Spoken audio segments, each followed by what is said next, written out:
ছাত্রদের যে দল গঠিত হতে যাচ্ছে তার অভ্যন্তরীণ কিছু সংকট, কোন্দল না বললেও বিরোধ বলতে পারি বা সংকট বলতে পারি, সেটা নিয়ে একটা ভিডিও করেছিলাম গতকাল। সেই ভিডিওতে প্রথম আলোতে প্রকাশিত একটা খবরকে ভিত্তি করে কথা বলেছি। আপনারা নিশ্চয়ই হয়তো খেয়াল করেছেন, আমি প্রকাশিত খবর ছাড়া আমি কোনো আলোচনা করি না। আমার কাছে প্রচুর পার্সোনালি দেয়া তথ্য থাকে, অনেকে দিতে চান, কিন্তু আমি কথা বলার ক্ষেত্রে এটাই ফলো করি।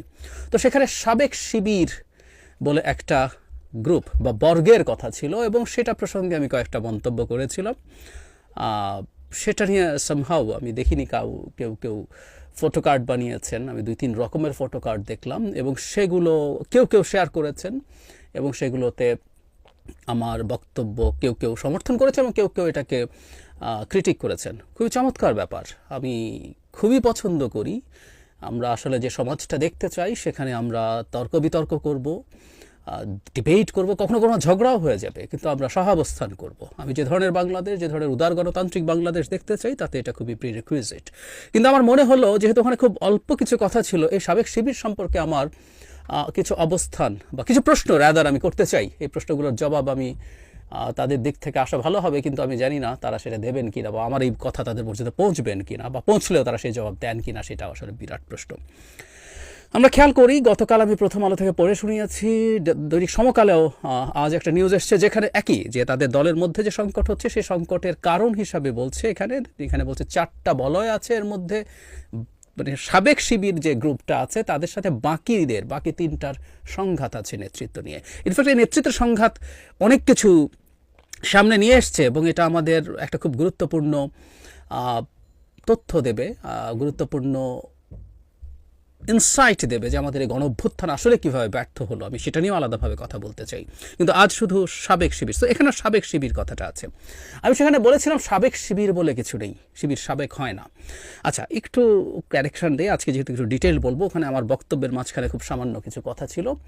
কেউ একজন শিবির করতেন, এরপর উনি রাজনীতি ছেড়ে দিয়েছেন, শিবির আর করেন না, রাজনীতিই করেন না। আমি এরকম মানুষজন দেখেছি। আর প্রসঙ্গত একটা কথা একটু জানিয়ে রাখি, আমি খুব কাছ থেকে কিন্তু শিবির দেখেছি। আগেও বলেছি, আমি যে কলেজে পড়তাম সেই কলেজ শিবির নিয়ন্ত্রিত ছিল, শিবির নিয়ন্ত্রিত। তবে কি শিবির কীভাবে অপারেট করে, কারা শিবির না, আমাদের জানা আছে। যারা শিবির সম্পর্কে কিছুটা তথ্য জানেন তারা জানবেন, যারা শিবিরের ক্যাডার, সশস্ত্র ক্যাডার, আমি দেখেছি। কেউ বলতে পারে শিবিরের একটা ক্যাডার না, আমি নিজ চোখে দেখা, আমার হোস্টেলের রুমে এসে থেকেছে তাদের একটা বিশেষ প্রয়োজনে অস্ত্রসহ ক্যাডারও দেখেছি। আমি এটা বলছি না এটা খালি শিবিরের আছে, এটা সব দলেরই আছে, কিন্তু শিবির নিজকে অনেক রকম সহি কিছু মনে করার কিছু নেই।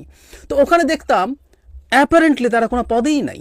কোনোদিন কেউ যদি ধরা পড়ে দেখা যাবে সে শিবিরই না, সত্যিই নাই। ওদের তো কতগুলো স্টেজ আছে, সমর্থক, কর্মী, সাথী, সদস্য, সব দেখা আছে। কিভাবে সমর্থক থেকে কর্মী হয়, কীভাবে কর্মী থেকে সাথী হয়, সাথী থেকে কীভাবে সদস্য হয়, সব কিছু জানা আছে আমার। কিন্তু ওদের কোনো পদ নেই, ওরা সমর্থক পর্যায়ের লোক, বা কোনো রকমভাবে কোনো ডকুমেন্টেই কেউ দেখাতে পারবে না।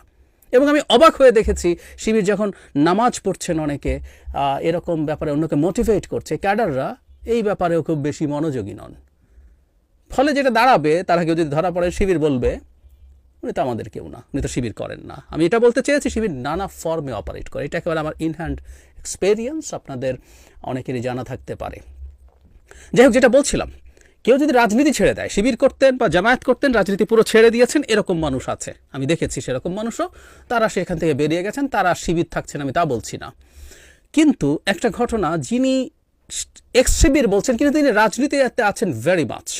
আমরা একটু নাগরিক কমিটিতে যাই, সেখানে এক্স শিবিররা আছেন। এই যে এক্স শিবির বলে একটা বর্গ তৈরি হলো, কেন বর্গ তৈরি হলো? যারা শিবির করতেন না, যারা শিবির নিয়ে সমস্যা ছিল, যদি এই কারণে না করে থাকেন, অথবা ছাত্রত্ব শেষ হয়ে গেছে, তাহলে তারা জামায়াতে যান নাই কেন? তারা এক্স শিবির থাকলেন। আর যদি অপছন্দনীয় কারণে থেকে থাকে, এই যে এক্স শিবির হওয়ার পরও প্রত্যেকে আবার এই ছাতার নিচে একত্র কেন হচ্ছেন, কিভাবে হচ্ছেন? এটা খুব গুরুত্বপূর্ণ প্রশ্ন।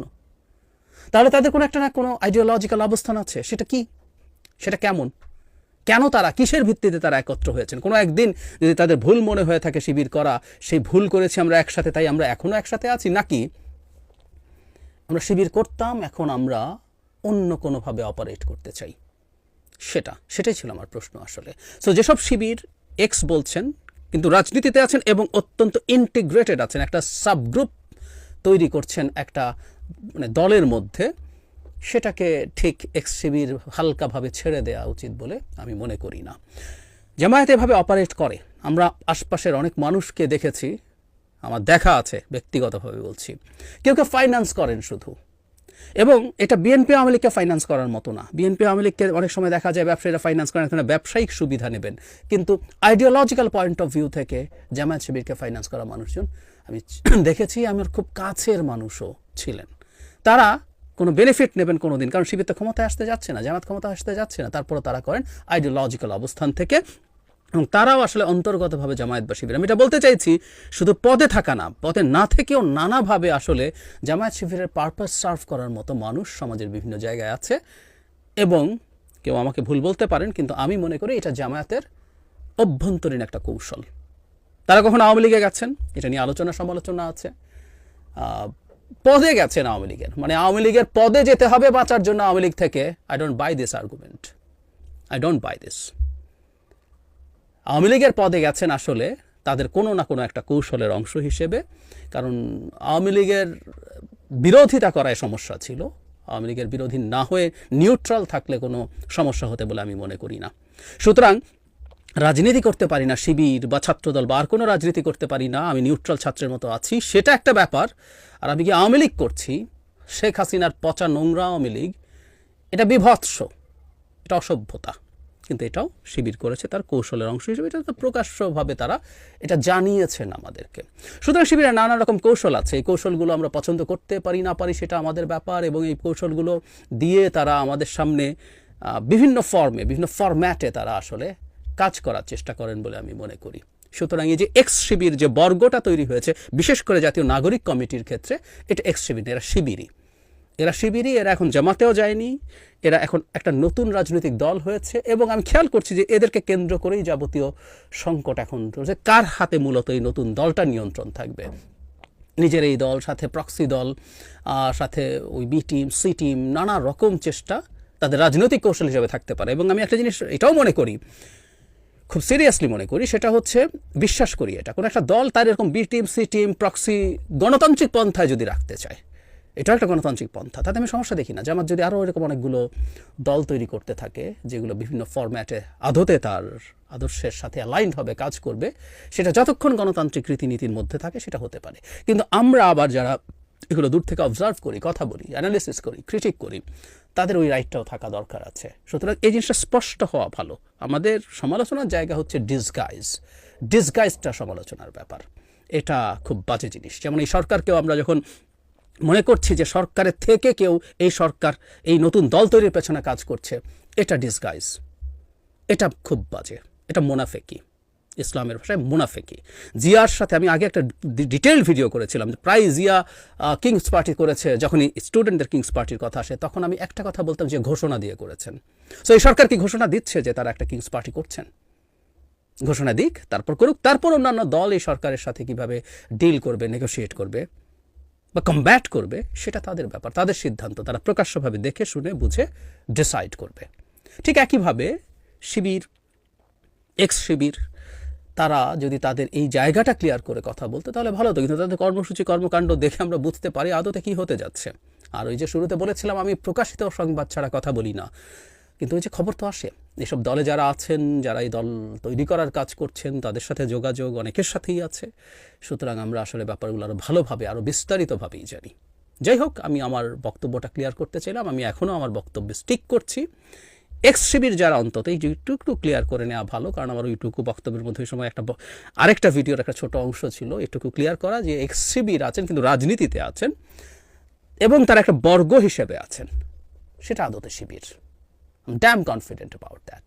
এবং স্টুডেন্টদের যে রাজনৈতিক দল, তাতেও তাদের প্রভাব রেখে জামায়াত চেষ্টা করছে তারা যারা যেহেতু বারবার সেন্ট্রিস্ট কথা বলছেন, সেন্ট্রিস্ট হচ্ছেন, সেন্ট্রিস্ট দল করবেন বলছেন, সেটা না করে তাদের অ্যাটলিস্ট সেন্টার রাইট একটা জায়গায় তাদেরকে রাখার চেষ্টা করবেন, এবং চেষ্টা করবেন তাদের সাথে যাতে ভবিষ্যতে যে রাজনৈতিক অ্যালায়েন্স বা ভোটের অ্যালায়েন্স হতে যাচ্ছে, তাতেও এই নতুন দল যাতে থাকে, সেটাই তাদের প্রধান লক্ষ্য বলে আমি বিশ্বাস করি। এটা তাদের রাজনৈতিক কৌশল, এটাও আমরা যাতে বুঝে শুনে দেখতে পারি। আর আমার নিজস্ব, আমি জাস্ট, অনেকে বলেন আমি খুব নিউট্রাল, না আমি খুব নিউট্রাল মানুষ না আসলে।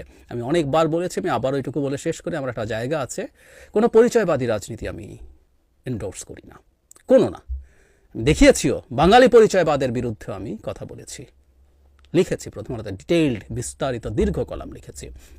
সো সেই পয়েন্টে আসলে জামায়াত ইসলামী হোক, ইসলামী আন্দোলন হোক, এনি আদার ইসলামী পলিটিক্স হোক, আমার নীতিগত অবস্থান তার বিরুদ্ধে আছে। So it's my take doesn't necessarily mean always এটা অ্যানালিসিস। টেকের আরেকটা মানে অপিনিয়নও। সো আমার অ্যানালিসিস, অপিনিয়ন, আমার এখানে সব কিছুই থাকবে।